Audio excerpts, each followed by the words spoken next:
Hi, నేను మీ కాకినాడ కేటీఆర్.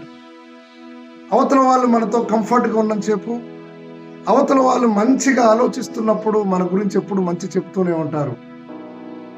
ఇతరులు మంచిగా ఉన్నప్పుడే, ఇబ్బందులు లేనప్పుడు మాత్రమే మన గురించి మంచిగా మాట్లాడతారు.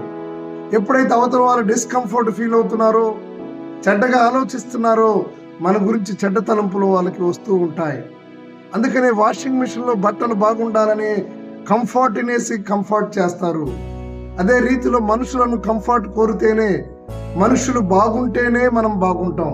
అందుకని పెద్దలు అన్నారు, అందరూ బాగుండాలి, అందులో నీవు ఉండాలంటే మనం ఎప్పుడు ఇతరుల మంచి కోరుకోవాలి. అప్పుడు ఆటోమేటిక్గా మనం మంచివారిగా ఉంటాం. అవతల వారు డిస్కంఫర్ట్గా ఉన్నప్పుడు, ఇబ్బందుల్లో ఉన్నప్పుడు ఎవ్వడు నీ మేలు కోరుకోడు. అందుకనే మనం దేవుణ్ణి ప్రార్థించాలి, అవతల వాడు బాగుండాలి, అప్పుడే మనం బాగుంటాం.